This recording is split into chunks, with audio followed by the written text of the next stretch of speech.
हाँ जी, तो पेपर में जो क्वेश्चन आता है वो क्वेश्चन है how to measure central tendency. One question है हमारा। क्वेश्चन है how to measure central tendency. तो in statistics there are three ways to measure central tendency. First one is mean, second one is median and third one is mode. Clear बच्चे? We have three ways to measure central tendency, mean, median and mode. Okay, ये तो हो गया हमारा general question. अब जो हमारी first exercise है आपके चैप्टर की वो रिलेटेड है मीन, और मीन फाइंड आउट करने के हमारे पास तीन तरीके हैं। तीन तरीके सीखते हैं हम। फर्स्ट वन जो डायरेक्ट है, when we have raw data. Second one जब ग्रुप डाटा होता है उसमें डायरेक्ट मेथड लगाते हैं हम, डायरेक्ट मेथड लगाते हैं। उसके बाद हम लगाते हैं step deviation method. And third one is assumed mean method. Step deviation method जो है वो आपके सिलेबस में नहीं है, बट ऐसा नहीं है कि आप लोग क्वेश्चन अटैम्प्ट करोगे तो वो गलत हो जाएगा। नो, मैं मेरी तरफ से जो प्रेफरेंस देती हूँ वो प्रेफरेंस देती हूँ आपको थर्ड मेथड जिसका नाम स्टेप डेविएशन मेथड है। उससे हमारी जो कैलकुलेशन है वो ईजी हो जाती है। ओके, चलिए मीन के बारे में पढ़ते हैं पहले हम। मीन होता क्या है? मीन होता है sum of observations by number of observations.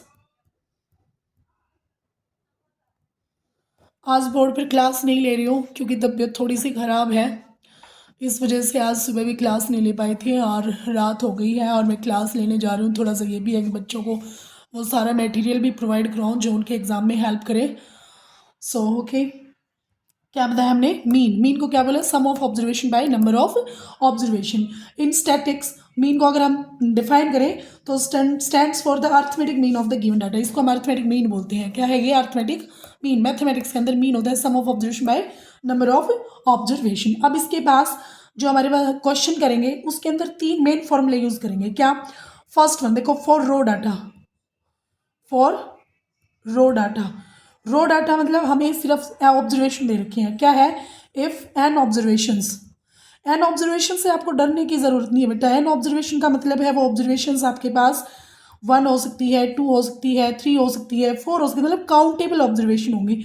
Are given, are given. जैसे ये एन ऑब्जर्वेशन है, एन ऑब्जर्वेशन का मतलब है वो ऑब्जर्वेशन आपके पास दो हो सकती है, तीन हो सकती है, चार हो सकती है, कितनी भी हो सकती है।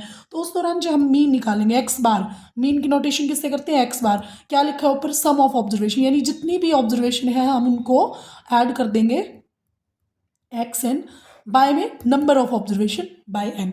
ये फॉर्मूला स्पेशली हम रो डाटा के लिए लगाते हैं बेटा। रो डाटा पता चल गया? जैसे कि मैं आपको एग्जांपल देती हूँ। अगर मैं आपको दे दूँ कि आप 10th क्लास के स्टूडेंट हैं मेरे पास, मान लीजिए आप सब 10th क्लास के student, near about 50 student I have in 10th, और मैं लिखूँ कि मेरे फर्स्ट स्टूडेंट के इतने मार्क्स, सेकेंड के इतने मार्क्स, थर्ड के इतने हैं, फोर्थ के इतने हैं, तो मार्क्स ऑफ 50 स्टूडेंट्स उनको सम करूँगी बाय डिवाइडेड बाय 50, तो मेरे पास क्या निकल जाएगा? मीन निकल जाएगा 50 स्टूडेंट्स के मार्क्स का। क्लियर है? ओके, ये रो डाटा के लिए है। रो डाटा, और जो दूसरा मेथड अब बताऊंगी जिसको हम बोलते हैं अनग्रुप डाटा। रो डाटा और ungroup data. Ungrouped, ungroup data आप किसको बोल रहे हैं? अनग्रुप डाटा हम बोल रहे हैं जब हमारे पास if there are n distinct observation, n observation है विद फ्रीक्वेंसीज। अब इनकी फ्रीक्वेंसी भी दे देती हूँ। जैसे मैं कहूँ कि 3 मार्क्स मेरे दो बच्चों के हैं, मैंने 10 मार्क्स का एक टेस्ट लिया, 3 मार्क्स ये मेरे मार्क्स हैं और ये मेरे स्टूडेंट हैं, ये मार्क्स है और ये स्टूडेंट है। मैंने कहा 3 मार्क्स 2 स्टूडेंट्स को मिले हैं, तो that is observation and that is frequency. फिर मैंने कहा 5 मार्क्स 1 स्टूडेंट को मिला है, 7 मार्क्स 7 स्टूडेंट्स को मिले हैं, 10 मार्क्स 20 स्टूडेंट्स को मिले हैं। तो कितने स्टूडेंट हो गए मेरे पास? 27 और 1 28 और 2 30, टोटल स्टूडेंट हो गए हमारे पास 30। अब 3 मार्क्स है 2 स्टूडेंट्स के, तो फ्रीक्वेंसी मिली ना हमें, तो 3 × 2। सम ऑफ ऑब्जर्वेशन में क्या मिलेगा? जो 3 मार्क्स है वो 2 स्टूडेंट, इसको हम ऐसे लिखेंगे 3 कितने स्टूडेंट को मिले? 2 ही को, तो 2 तक रखेंगे। तो 3 मार्क्स है 2 स्टूडेंट के, तो 3 और 3। 5 मार्क्स है 1 स्टूडेंट के, तो हम 5 लिख देंगे। 7 मार्क्स है 7 स्टूडेंट के, तो हम 7 बार 7 7 7 7 7 7 लिखेंगे। फिर 10 मार्क्स है 20, तो 10 बार हम 20 लिखेंगे। इस तरीके से हमारे पास क्या मिलेगा कि 3 को हम 2 से मल्टीप्लाई कर देंगे, फिर 5 मल्टीप्लाई 1 लिख देंगे, फिर 7 मल्टीप्लाई 7 लिख देंगे, फिर 10 मल्टीप्लाई 20 लिख देंगे और इन सब को एडअप करेंगे और 30 से डिवाइड कर देंगे तो यू गेट द मीन। और इसको हम बोलते हैं अनग्रुप डाटा, मतलब कोई स्पेशल ग्रुप हमें डिफाइन नहीं किया गया। सॉरी, थोड़ा सा जुकाम है मुझे, सो बीच बीच में थोड़ा डिस्टर्ब कर रही हूँ आप लोगों को। सो इसको हम बोलेंगे अनग्रुप डाटा के लिए मीन। इसका फॉर्मूला क्या बनता है, एक्स बार। हम क्या लगाएंगे, f1x1 plus f2x2 plus f3x3 plus and so on fn(xn) bye में नंबर ऑफ ऑब्जर्वेशन कितनी है, नंबर ऑफ ऑब्जर्वेशन हमारे पास n है। x1 ऑब्जर्वेशन कितने बंदों के पास है, f1 के पास है। x2 ऑब्जर्वेशन कितनों की है, f2 की है। x3 ऑब्जर्वेशन f3 की है। और इस मेथड को हम बोलते हैं the find out the mean by for the ungrouped data. Clear है, दो मेथड बताए बेटा, बहुत इजी है। रो डाटा जनरली एक नंबर में क्वेश्चन पूछ लिया जाता है कि अगर रो डाटा है तो हम मीन कैसे निकालते हैं, जो हमें ऑब्जर्वेशन दी गई है उसको नंबर ऑफ ऑब्जर्वेशन से डिवाइड करते हैं, जो हमारे बिल्कुल फार्मूला से मैच करता है। अगर अनग्रुप्ड डाटा है, अनग्रुप्ड मतलब हमें नहीं पता कि उसने सिर्फ ये बताया कि 3 नंबर 2 स्टूडेंट्स के हैं, 5 नंबर 1 स्टूडेंट्स का है, 7 नंबर 7 स्टूडेंट्स के हैं, 10 नंबर 20 स्टूडेंट्स के हैं, तो that is a ungrouped data. तो हम उसको ऐसे फाइंड आउट कर लेंगे। Okay, I hope that is clear to you. दूसरा मेथड हमारे पास क्या आता है, डायरेक्ट मेथड बोलते हैं। दूसरा फॉर ग्रुप डाटा, अभी तक हमने किया था जब रो डाटा है और अनग्रुप डाटा है। अब हमारे पास आता है अगर हमारे पास ग्रुप डाटा हो, क्या हो बच्चे बेटा, ग्रुप्ड डाटा। डरने की बिल्कुल ज़रूरत नहीं है, बिल्कुल डिटेल के साथ बता रही हूँ। ग्रुप डाटा में हम क्या करेंगे, जब हमारे पास फ्रीक्वेंसी दे रखी, to find the mean of group data it is assume that frequency of each class interval is centred around its mid point. Mid point कैसे निकालेंगे, मान लीजिए ग्रुप डाटा बोलते हैं, जब आपको पेपर में क्वेश्चन देखोगे ना जहाँ हमें इंटरवल दे देते हैं, जैसे 10 to 15 का दिया मैंने, 15 to 20 का दिया, 20 to 25 का दिया, जब क्वेश्चन करेंगे तो क्लियर हो जाएगा। ये जब इंटरवल हमें दिए होते हैं तो इसको बोलते हैं हम ग्रुप्ड डाटा। उसके अंदर मीन कैसे निकालते हैं, फॉर्मूला मीन सिंपल निकल जाएगा, summation of fi xi by में summation of fi। when we are doing questions then I will come explain this। सिर्फ आप फिलहाल इस क्वेश्चन पे ध्यान दीजिए कि फॉर ग्रुप डाटा के लिए मीन ये होता है और ग्रुप डाटा में हमारे इंटरवल बने होते हैं। ओके, अब जब ग्रुप डाटा है तो यहाँ पर हमारे पास 3 तरीके हैं। जो हमारे पास अनग्रुप डाटा है, जैसे रो डाटा है, अनग्रुप डाटा है, तो उसके लिए तो डायरेक्ट है sum of observation by number of observation. Okay, लेकिन जब ग्रुप डाटा है तो यहाँ पे हमारे पास 3 तरीके हैं। First one direct method. Direct method आप लोग बहुत अच्छे से कर चुके हो, डायरेक्ट मेथड का यही फॉर्मूला है। दूसरा हमारे पास कौन सा मेथड है, स्टेप डेविएशन मेथड। और तीसरा हमारे पास क्या है, अज्यूम्ड मीन मेथड। तो आप पहले जो करते हो फर्स्ट सेकंड, आप पहला करते हो अज्यूम्ड मीन मेथड।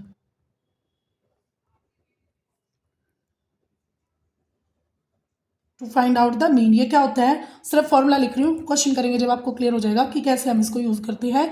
और बहुत ही इजी चैप्टर है और आप लोगों को बिल्कुल पूरे नंबर मिलने के चांस हो जाएंगे, क्योंकि जो एक आध क्वेश्चन बच्चे नहीं करते हैं वो मैं आपको इस क्लास में बता दूंगी और आप पूरी नॉलेज मतलब फुल ग्रिप होगी इस चैप्टर के ऊपर आपके। उसके बाद ये जो है ये एज्यूम्ड मीन है, क्वेश्चन करेंगे अभी तो फॉर्मूला बता, that is assumed mean method. इसीलिए इसका ये चीज़ तो सारी वही है, इसीलिए इस मेथड का नाम है एज्यूम्ड मीन मेथड। इसको बोलते हैं एज्यूम्ड मीन। एज्यूम्ड मीन क्यों बोलते हैं वो अभी क्वेश्चन करेंगे उसमें पता चलेगा। आपको ये फॉर्मूला बिल्कुल अच्छे से याद हो जाना चाहिए, क्योंकि अगर पेपर में फॉर्मूला ही याद नहीं है तो क्वेश्चन गलत होने के चांसेस बिल्कुल बन जाते हैं। फॉर्मूला आप याद कर लीजिए। एज्यूम्ड मीन मेथड का क्या होता है, a plus summation of fi di by summation of fi। Okay बच्चा, तीसरा मेथड है हमारे पास स्टेप डेविएशन मेथड। तीसरा स्टेप डेविएशन मेथड, और बिल्कुल भी डरने की ज़रूरत नहीं है। छोटा सा आपका सिलेबस है और बहुत इजी है, बहुत इजीली आप हैंडल कर लोगे इसको, बहुत अच्छे से रिवाइज करोगे। Okay, so relax, don't pressurise to yourself, summation of fi। Step deviation method में हम लिखते हैं mean is equal to a means assumed mean plus h। h क्या होता है हमारे पास, size of class interval. What is h, size of class interval. And fi हमारी फ्रीक्वेंसी होती है। ui क्या होता है, ui is xi minus a by में h। xi is the mid value, xi को हम क्या बोलते हैं, मिड वैल्यू बोलते हैं। क्वेश्चन में क्लियर हो जाएंगे सारी चीज़ें कैसे होती हैं। अभी फिलहाल आप कंफ्यूज हो गए कि व्हाट इज डी। इस फॉर्मूले में हमने डी यूज़ किया, डी वैल्यू होती है बेटा xi minus a, that is, इसको हम डायरेक्ट डी भी बोल सकते हैं, डी बाई में h। ui की वैल्यू क्या होती है, डी बाई में h। डी क्या है हमारा, xi माइनस h। xi क्या है हमारा, क्लास मार्क, क्लास मार्क अभी मैं बताने वाली हूँ आप लोगों को क्या क्लास मार्क है, ये एज्यूम्ड मीन है, कैसे एज्यूम्ड मीन इसको बोल रही हैं वो हम क्वेश्चन में देखेंगे। क्लियर है बच्चे। उसके बाद आता है हमारा स्टेप डेविएशन मेथड। क्लियर हो गया formula, this is the step deviation method. तो ये तीन मेथड आपको पता होना चाहिए कि how to find mean by direct method, how to find mean by assumed mean method, how to find mean by step deviation method. Step deviation method आपके syllabus में नहीं है, मैं दोबारा आपको बता देती हूँ कि अगर आप पेपर में कर दोगे इस मेथड से तो भी आपका क्वेश्चन गलत होने वाला नहीं है। ओके, और ये मैं चाहूँगी कि इस मेथड को आप प्रेफरेंस दो पेपर में, क्योंकि इससे आपकी कैलकुलेशन छोटी हो जाती है और छोटी होने के साथ साथ ईजी हो जाती है, गलती के चांसेस कम बनती हैं। ओके बच्चे।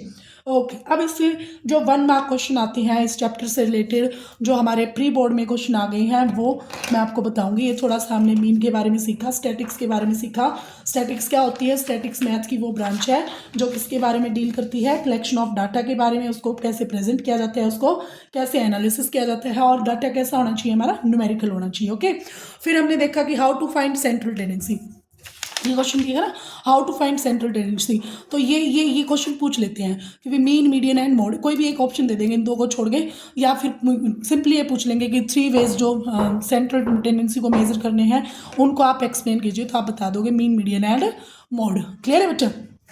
फिर हमने फर्स्ट जो टॉपिक है हमारा उसको डिस्कस किया है कि मीन किसको बोलते हैं। मीन क्या है? Sum of observation by number of observation. Okay, sum of observation by number of observation. Clear है बेटा। सम ऑफ ऑब्जर्वेशन मीन को निकालने के जो तरीके हैं वो क्या है? For raw data, raw data में सिंपल आपको ऑब्जर्वेशन दे रखी होगी, उस ऑब्जर्वेशन को आप ऐड कीजिए, नंबर ऑफ ऑब्जर्वेशन से डिवाइड कर दीजिए। अनग्रुप डाटा है, अब अनग्रुप डाटा आपको क्लियर हो गया है ना कि आपके पास जो डाटा दे रखा है वो हमें नहीं पता कितने, सॉरी वो बता देता है कि भाई जैसे मैंने यहाँ पे लिखा है कि 3 मार्क्स 2 स्टूडेंट के, 5 मार्क्स 1 स्टूडेंट के, 7 मार्क्स 7 स्टूडेंट्स के, 10 मार्क्स 20 स्टूडेंट्स के हैं। तो अनग्रुप डाटा मतलब इसमें इंटरवल नहीं दिया ना कि ये बताया कि भाई 10 to 5 की रेंज, 5 to 10 की रेंज में इतना है, 10 to 15 की रेंज में इतना है, तो इसलिए इसको अनग्रुप डाटा बोला है। इसमें सिंपली क्या कर देंगे हम? FI XI, यानी जो हमारे पास ऑब्जर्वेशन की फ्रीक्वेंसी उससे मल्टीप्लाई करो, then plus other, then plus other and so जितना दे रखा है वो, और डिवाइड कर देंगे हम नंबर ऑफ ऑब्जर्वेशन। ओके बेटा। उसके बाद क्या है हमारे पास? For group data, group data में क्या मिलेगा आपको? इंटरवल दिया मिलेगा, एक पर्टिकुलर रेंज देंगे कि 5 to 10 में आपके पास कितना ऑब्जर्वेशन है, 10 to 15 में आपके पास क्या है, 15 to 20 में आपके पास क्या है, और उसके अंदर हमारे पास 3 मेथड रहेंगे, direct method, assumed mean method और स्टेप डेविएशन मेथड। ओके बच्चा, I hope that all are clear. और ये जो 3 फॉर्मूले मैंने लिखे हैं, बिल्कुल क्वेश्चन अटैम्प्ट करने से पहले आपको ये फॉर्मूले बिल्कुल अच्छे से याद हो जाने चाहिए। ठीक है, चलिए अब करते हैं कुछ एक इम्पॉर्टेंट क्वेश्चंस जो हमारे प्री बोर्ड में आपको मिले हैं। और प्री बोर्ड के हिसाब से जो क्वेश्चन, प्री बोर्ड का मतलब है जो बोर्ड में पहले आए हैं, सबसे इम्पोर्टेंट क्वेश्चन क्या है? मान लीजिए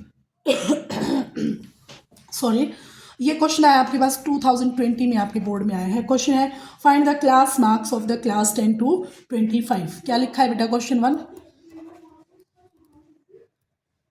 find the class marks, very easy question, बहुत जल्दी सीख जाओगे। Find the class mark of the classes, ये क्लास होती है जिसको मैं इंटरवल बोल रही थी ना, इसको क्लास बोल रहे हैं। क्लास क्या दिया? 10 to 25 एंड 35 to 55। ओके बच्चा, इस क्वेश्चन को देख के ना मैं और भी आपको 2-4 क्वेश्चन इंपॉर्टेंट बनते हैं जो वो बता देती हूँ।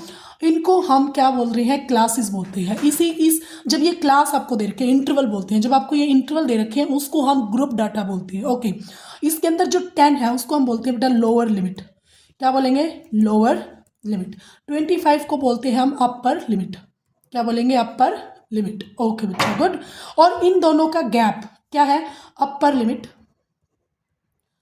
अपर लिमिट माइनस लोअर लिमिट, ये हमारे पास होता है क्लास साइज। क्या बोल रही हूँ बच्चा मैं? Class size. आपकी क्लास का साइज क्या है?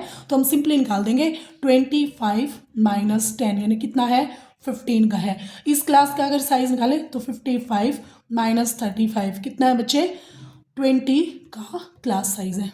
ठीक है, इसने पूछा क्लास मार्क। अब ध्यान से देखना, बच्चे गड़बड़ कर देते हैं क्लास मार्क और क्लास साइज में। तो क्लास मार्क पूछा है वो क्या होता है? Upper limit, upper limit plus lower limit divided by 2। Upper limit plus lower limit divided by 2। Okay, upper limit कितना है? सब दोनों का पूछा ना, 25 प्लस में 10 बाय 2, 35 बाय 2, यानी अब इसको डिवाइड करेंगे, 2 1 जा 2, 2 7 जा 14 और 5 यानी 17.5। जो नेक्स्ट क्लास दी है उसका क्लास मार्क क्या हो जाएगा?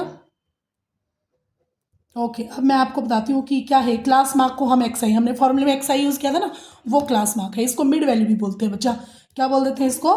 मिड वैल्यू भी बोल देते हैं। अगर आपसे मिड वैल्यू पूछे या क्लास मार्क पूछे तो दोनों चीज़ें आपको क्लियर होनी चाहिए। और इसकी नोटेशन होती है एक्स आई से। कैसे निकाला? अपर limit plus lower limit divided by 2, क्या आ जाएगा? 10 परसेंट 9 और 2 और डिवाइड करेंगे 45, you get 45 as the class mark of this. Clear है? तो एक क्वेश्चन से मैंने आपको ये 2 3 बातें क्लियर कर दी हैं। क्या?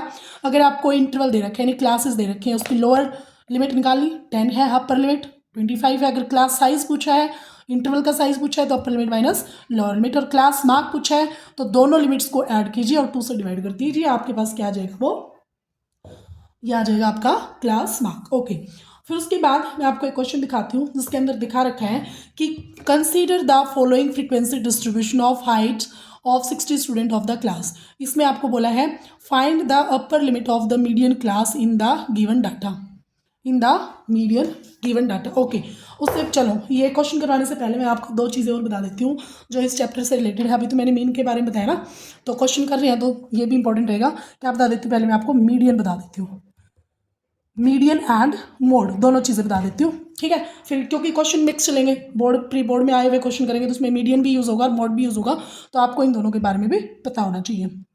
ओके, अगर हम जर्नल देखें, मीडियन मीडियन मतलब मिडल मोस्ट वैल्यू। क्या मतलब है? Middle most value. Middle most value मतलब बीच की, सेंटर्ड वैल्यू। जैसे मैंने डाटा दिया 3 4 5 and 7 then 1 then 2 then 5 again. Okay, मैं कह रही हूँ इसका मीडियन निकालिए। क्या निकालिए? इसका मीडियन। सो बेटा मीडियन निकालने से पहले अगर ये अब ये कौन सी ऑब्जर्वेशन है हमारी? रो डाटा है ये हमारा। कैसा और है ये ऑब्जर्वेशन? रो डाटा है। जो आपको डाटा दिया गया है ना, रो डाटा दिया गया, उसको आप असेंडिंग या डिसेंडिंग ऑर्डर में लिख लीजिए। तो मैं इसको लिखना चाहूँगी असेंडिंग ऑर्डर में, मर्जी है आपकी असेंडिंग या डिसेंडिंग जिसमें भी आप लिखना चाहो। तो क्या लिखा हमने? 1 2 3 4 5 5 7। ओके, अब देखो मीडियन मतलब मिड वैल्यू मतलब ये 7 है तो 2 इधर 3 इधर छोड़ा 3 यानी ये दैट इज मीडियन। मीडियन 4 क्या हो जाएगा हमारा? मीडियन हो जाएगा। क्लियर है बच्चे? ओके, इसी से अगर मैं कहूँ मोड है बेटा highly frequent value. What is mode? Highly frequent value को हम मोड बोलते हैं। मोड किसको बोलेंगे? Highly frequent value. क्या मतलब है? जो वैल्यू सबसे ज़्यादा बार है। अब ये ऑब्जर्वेशन दे रखे थे ना, रो डाटा जो दे रखा था, इसमें सबसे ज़्यादा कौन आया? 5 आया है, तो 5 इज द मोड। क्या हो जाएगा इसमें? 5 इज द मोड। वैसे अब मीडियन के लिए देखो, अब मीडियन में क्या बातें रखनी है? जो हमारा ऑब्जर्वेशन है वो इवन है या ऑड है। अगर हमारे पास ऑब्जर्वेशन ऑड है तो हमारे पास मिड वैल्यू 1 होगी, वही मीडियन हो जाएगा। अगर हमारे पास ये इवन है, देखो अब इवन हो जाए, इसको बना लेते हैं इवन। मान लीजिए मैं एक और दे देती हूँ यहाँ पे 9, तो यहाँ 9 होना जाएगा। अब ये इवन हो गया है तो इवन का हम कैसे निकालेंगे? बीच की 2 वैल्यू आ जाएंगी बेटा, 3 इधर लेफ्ट किया 3 इधर लेफ्ट किया, 2 वैल्यू बीच में आ गई है 4 और 5, तो मीडियन क्या हो जाएगा? 4 + 5 बाय में 2 क्या हो जाएगा? 9/2 यानी 4.5। ये है बेटा हमारा रो डाटा के लिए। अच्छा, उसके बाद जो इसके 3 मेन फॉर्मूले बनते हैं मीडियन के लिए, वो क्या होते हैं मैं बता देती हूँ। मीडियन होता है हमारा L प्लस, फॉर्मूला क्या होता है मीडियन का हमारा? L प्लस, फिर होता है n/2 माइनस CF और बाय में F इंटू में H। अब बिल्कुल डिटेल में चले जाएंगे ना तो बेटा क्लास बहुत लंबी चली जाएगी। अब क्वेश्चन जब आएगा तो मैं बताऊंगी आपको कि n/2 किसको बोल रहे हैं, CF क्या है? कॉम्युलेटिव फ्रीक्वेंसी, H क्या है? क्लास साइज है। H मैंने बताया था ना भी क्लास साइज क्या लेते हैं? क्लास साइज है। और ये जो नीचे F यूज किया है ये फ्रीक्वेंसी है, लेकिन कौन सी फ्रीक्वेंसी है ये जब हम क्वेश्चन करेंगे तब बता दूंगे। अब सिंपल हम जब क्वेश्चन करने जा रहे हैं ना उसमें मीडियन यूज होगा, तो मीडियन अगर आपको पता नहीं होगा तो आप समझ नहीं पाओगे, इसलिए मैंने आपको मीडियन करवाया है। ओके, फिर हम करते हैं मोड क्या होता है हमारे पास? मोड का भी फॉर्मूला है हमारे पास, क्या? L plus F1 minus F0 bye में 2 F1 minus F0 F2 into में H, this is the mode. अब ये L ये लोअर लिमिट है। लोअर लिमिट कौन सी लोअर लिमिट है? लोअर लिमिट तो बहुत सारे इंटरवल दिए होंगे मेरे, कौन सी लोअर लिमिट है ये क्वेश्चन में बता दूंगा आज क्वेश्चन करेंगे। और F मतलब फ्रीक्वेंसीज है, लेकिन कौन सी फ्रीक्वेंसी है वो देखेंगे। H मतलब क्लास साइज है बेटा, क्लास साइज मैंने आपको निकालना बता दिया है कि लो upper limit minus lower limit. H क्या है हमारा? क्लास साइज है। ओके बच्चा, this is a class size. Class size क्या है हमारा? Upper limit minus lower limit. Okay बच्चों, क्लियर है? इस चीज़ का ध्यान रखोगे, ठीक है। अब जो मैंने क्वेश्चन दिखाया था उस क्वेश्चन को आप जरा ध्यान से देखना और देखना आप खुद कर दोगे। इसने क्या कहा, ये टेबल दिखा रखी है। इस टेबल के मैं प्री बोर्ड में जो क्वेश्चन आए हुए हैं ना वो आपको करवा रही हूँ, मतलब ये मत समझना कि पूरा चैप्टर डिटेलिंग जो पूरा साल में पढ़ते हैं वो कराऊंगी नहीं बेटा, फिर क्लास बहुत लंबी हो जाएगी। सो मैं आपसे रिक्वेस्ट करना चाहूँगी कि आप प्लीज़ क्वेश्चन पे फोकस करें और डेफिनेटली क्वेश्चन से रिलेटेड जो भी कंसेप्ट होगा मैं वो आपका क्लियर करवाऊंगी। Find the upper limit of the median class in the given data. अब देखो मीडियन क्लास कौन सी होगी, अब ध्यान से देखना मैं आपको क्या बताना चाह रही हूँ। जो हमारे पास ये नंबर ऑफ स्टूडेंट्स है ना, ये फ्रीक्वेंसी हमारी, इसको हम क्या बोलेंगे, F5 बोलेंगे। F5 क्या दे रखा है हमारे 15 दे रखा है, 13 दे रखा है, 10 दे रखा है, 8 दे रखा है, 9 दे रखा है, 5 दे रखा है, फ्रीक्वेंसी दे रखा है। अब मीडियन निकालेंगे ना हमारे पास CF, देखो फॉर्मूले में यूज़ किया था CF। क्या होती है CF, अब बता रही हूँ। CF होती है कॉमुलेटिव फ्रीक्वेंसी। कैसे निकालेंगे, स्टार्टिंग वैल्यू तो ये रह जाएगी 15, नेक्स्ट वैल्यू इन दोनों को ऐड करो, कितना आ जाएगा 8 और 2 28, फिर इसको ऐड कर दो, कितना आ जाएगा 10 38, फिर इसमें 8 जोड़ेंगे तो 46 हो जाएगा, फिर इसमें 9 जोड़ेंगे तो कितना हो जाएगा बेटा 9 और 6 कितना हो जाएगा हमारा 15 और 1 55, फिर 5 जोड़ेंगे तो 60 आ जाएगा बेटा। ये हमारी CF है। ओके, ये हमारी CF है। अब देखो इस फॉर्मूले में ध्यान से देखना, इसी क्वेश्चन में सारे डाउट क्लियर हो जाएंगे। n/2 क्या है, जो CF निकाला है ना उसकी जो लोअर वैल्यू है, मतलब या तो इस फ्रीक्वेंसी को जोड़ लो, समेशन ऑफ F5 निकालो, 60 आएगी। अब ये क्वेश्चन चेक करना आउट में कि भाई मैंने जो ये एडिशन किया है ठीक किया है नहीं किया है, तो इसकी जो CF है वो 60, लास्ट वैल्यू 60 आएगी ना, वो इस F5 का सम होगा, यानी ये 60 आएगी। अब n/2 किसको बोल रहे हैं, n/2 60 का हाफ है, ये है हमारा समेशन ऑफ F5 को n बोल रहे हैं। जो भी फ्रीक्वेंसी दे रखी है उसको जोड़ दो और उसको हम क्या बोलेंगे, n बोलेंगे 60, और उसका हाफ कर देंगे 30 आ जाएगा। इसने क्वेश्चन क्या किया था, अपर लिमिट ऑफ मीडियन क्लास। ध्यान से देखो बेटा, बहुत इजी क्वेश्चन है। Find the upper limit of median class. Median class के लिए हमने क्या निकाला, CF निकालनी पड़ेगी। अब ये मीडियन देखो यहाँ दे रखा है, यानी ये ग्रुप डाटा में मीडियन जो फॉर्मूला, ग्रुप डाटा के लिए मैंने बताया था ये फॉर्मूला यूज़ करेंगे ध्यान से, ठीक है। ग्रुप डाटा के लिए हम ये फॉर्मूला याद करें, ध्यान रखेंगे। L मतलब लोअर लिमिट, n/2 मैंने बता दिया। n/2 क्या है, CF क्या है, कॉमुलेटिव फ्रीक्वेंसी है। बहुत जरूरी है, बच्चे बहुत गड़बड़ कर देते हैं बेटा। क्या, फर्स्ट तो एज इट इज़ रहेगी और फिर इनको ऐड करते चले जाओ। 15 में 13 ऐड किया ये आ गया, इसमें 10 ऐड किया ये आ गया, इसमें 10 ऐड किया ये आ गया, फिर इसमें 9 ऐड किया ये आ गया, इसमें 5 ऐड किया 60 आ गया, और फिर जो ये लास्ट जो CF आएगी वो आपकी समेशन ऑफ F5 यानी n के बराबर आनी चाहिए। अगर आप चेक करके देख लेना, अगर कहीं गड़बड़ हो जाएगी तो मीन्स आपका क्वेश्चन गलत हो जाएगा। फिर n/2 निकालेंगे 30।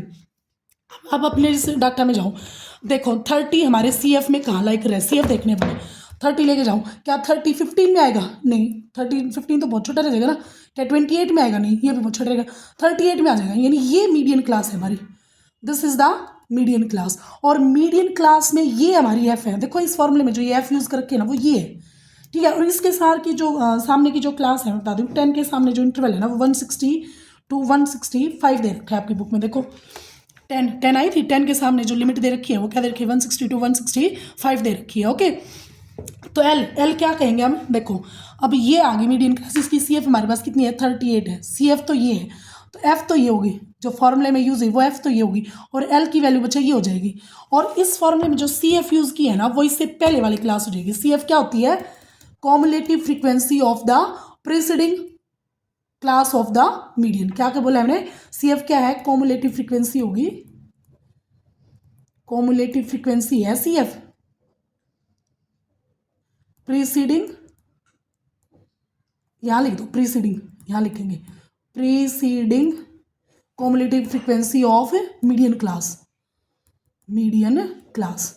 अब बच्चे यहाँ गड़बड़ कर देते हैं, बच्चे मीडियन क्लास नहीं समझ में आती उनको। मीडियन क्लास कैसे करेंगे, अब क्लियर हो गया, नहीं हुआ तो एक बार फिर से बता दें। देखो आपको दे रखा होगा ऐसे, ये हमारा ग्रुप डाटा है, इंटरवल के साथ क्लास के साथ जो दे रखा होगा वो हमारा ग्रुप डाटा है, ऐसे दे रखा होगा, ऐसे दे रखा होगा। तो यहाँ फ्रीक्वेंसी दे रखी होगी, नंबर ऑफ स्टूडेंट दे रखे हैं, जो नंबर ऑफ स्टूडेंट नंबर जिसके आगे लग गया फ्रीक्वेंसी है। फ्रीक्वेंसी से हम CF निकालेंगे, कैसे निकाली हमने CF, ऐसे निकाली हमने CF, इनको ऐड कर दिया 15 तो एज इट इज़, फिर 15 में 13 जोड़ दिया, फिर इसमें 10 जोड़ दिया, फिर इसमें 8 जोड़ दिया, फिर इसमें 9 जोड़ दिया, फिर इसमें 5 जोड़ दिया, तो ये 60 आ गई।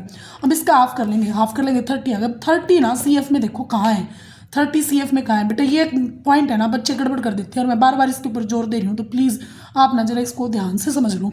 ये 30 देखो 28 तो छोटा रहेगा, इस F में नहीं जाना बच्चे, कई बार इस 30 को ले जाके यहाँ चले जाते हैं, F5 में नहीं जाना, हमें CF में जाना है, कॉमुलेटिव फ्रीक्वेंसी में जाना है। तो ये 30 यहाँ 28 तो छोटा रहेगा, तो इसके अंदर आ जाएगा 38 के अंदर, 38 के अंदर आ जाएगा। तो यह इस 30 ये होगी हमारी मीडियन क्लास, 38 के सामने की जो फ्रीक्वेंसी है वो तो हो गई हमारी एफ, जो इस फॉर्मूले में यूज़ की। देखो मैं साथ में फॉर्मूला दिखा रही है एफ, मैं इस फॉर्मूले रखूँ तो ये है 10 मेरा, और एल हो गया मेरा 160, एल हो गया मेरा 160। और जो सी एफ यूज़ करूँगी ना, देखो मैं लिखा है प्रीसीडिंग कॉमुलेटिव फ्रीक्वेंसी, लिखा है ना, दिख रहा है ना, प्रीसीडिंग कॉमुलेटिव फ्रीक्वेंसी। तो प्रीसीडिंग कॉमुलेटिव फ्रीक्वेंसी ये सी एफ, तो ये सी आ क्या हो जाएगी 20 हो जाएगी, ये हो जाएगी हमारी सी एफ, जो हमने फॉर्मूले में यूज़ किया 28। ठीक है, अभी मैंने टैबलेट ली, आपको आवाज़ भी आ रही होगी, थोड़ी सी आवाज़ काँप रही है। ठीक है, अस्थमा पेशेंट हूँ मैं थोड़ी सी। पूरा मेरे ये रहेगा कि आप लोगों को अच्छे से तैयार करवाऊँ, आपका कंसेप्ट बिल्कुल पक्का रहे। ओके, सो क्लियर है क्या ये सी एफ। अब मीडियन क्लास पता चल गया, मीडियन क्लास उसकी अपर लिमिट पूछी है इसने, मीडियन क्लास की अपर लिमिट पूछी है, अपर लिमिट क्या हो जाएगी 165 हो जाएगी, है ना। लोअर लिमिट पूछे तो 160 हो जाएगी। इसी क्वेश्चन को अब जो पहले क्वेश्चन किया था उससे रिलेट करते, देखो हमें एक मीडियन क्लास मिल गई 160 to 165, ये उसकी लोअर लिमिट है बेटा, ये क्या उसकी लोअर लिमिट है, और ये क्या उसकी अपर लिमिट है, ये उसकी अपर लिमिट है। ओके, अब मैं इसका कहूँ क्लास साइज निकाल दूंगी। क्लास साइज कैसे निकालोगे, पता है सब बच्चों को। क्लास साइज में क्या करेंगे, अपर लिमिट माइनस लोअर लिमिट, यानी 165 में से 160 माइनस कर दूँ, कितना आ जाएगा 5 आ जाएगा। ठीक है, मैं निकालो इसका क्लास मार्क, निकालो क्लास मार्क। क्लास मार्क कैसे निकालेंगे भाई, upper limit plus lower limit, 165 plus 160 by में 2। कई बार बेटा जनरल फॉर्मूला पूछ लेते हैं कि हाँ व्हाट इज क्लास मार्क, तो हम क्या फॉर्मूला लिखेंगे, अपर limit plus lower limit divided by 2।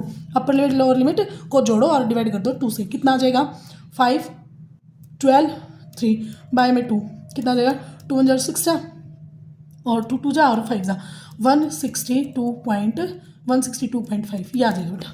ठीक है, मैं फिर बता रही हूँ क्लास साइज का, क्लास मार्क का फॉर्मूला क्या लिखा है मैंने, अपर लिमिट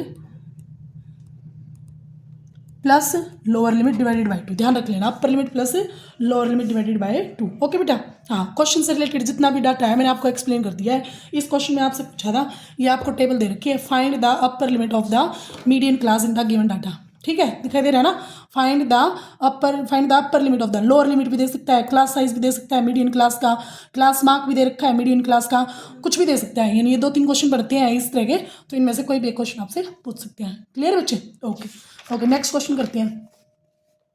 नेक्स्ट क्वेश्चन क्या रहेगा अपना, देखो नेक्स्ट क्वेश्चन में टेबल दिखा रखी है आपको, मैं टेबल दिखा देती हूँ। कह रहा है following distribution give cumulative frequency of more than type. अब मोर देन टाइप में क्या देखते हैं, मोर देन टाइप में इसमें भी बच्चे कंफ्यूज रहते हैं, मोर देन और लेस देन में। मोर देन और लेस देन का कंसेप्ट मैं आपको अच्छे से समझा देती हूँ, समझना। ऐसी कोई बात नहीं है कि कोई समझ में ना आए, समझ में आने वाली चीज़ें हैं। देखो मैं यहाँ कुछ डाटा लिख रही हूँ, मैं लिखा 5 में कह रही हूँ कि ये मोर देन, या इसी क्वेश्चन को ले लेते हैं ताकि कंफ्यूजन नहीं रहेगा आपको, मैं यही टेबल बना देती हूँ।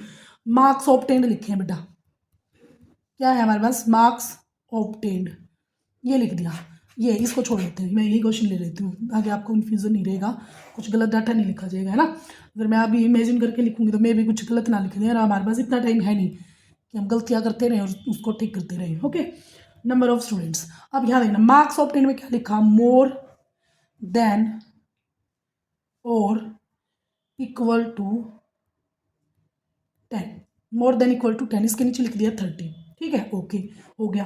फिर मोर than or equal to 15, more than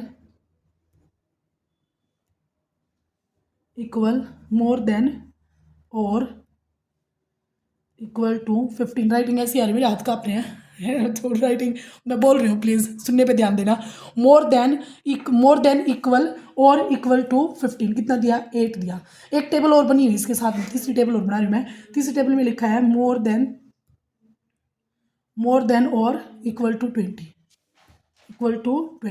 तो क्या जी इसके लिए हमारे पास डाटा है 2 है। ठीक है, इसे पूछा चेंज द अबव डाटा, इस अबव डाटा को हमें चेंज करना है to continuous grouped frequency distribution. Continuous free, आप देखो कॉन्टिन्यूस और नॉन कॉन्टिन्यूस में डिफरेंस बता देते हैं बेटा, 2 तरह के इंटरवल आते हैं। देखो इस ये क्वेश्चन आया ना, मैंने आपको बोला था क्वेश्चन से रिलेटेड जितनी चीज़ें आती जाएंगी मैं आपको समझाती जाऊँगी। अब क्योंकि पूरा वही एज इट इज करवाऊंगी ना, जैसे हम क्लास में पढ़ते हैं पूरा साल, तो बेटा बहुत टाइम लग जाएगा सॉरी, क्या है इसमें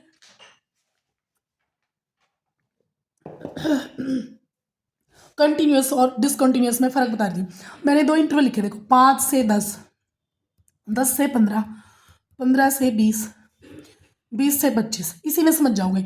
जो फर्स्ट इंटरवल का एंडिंग पॉइंट है ना वो सेकंड का स्टार्टिंग पॉइंट होना चाहिए, सेकंड का एंडिंग पॉइंट फर्स्ट थर्ड का स्टार्टिंग पॉइंट होना चाहिए, थर्ड का एंडिंग पॉइंट फोर्थ का स्टार्टिंग पॉइंट होना चाहिए। ये है कॉन्टिन्यूस, ये है कॉन्टिन्यूस हमारा, ठीक है।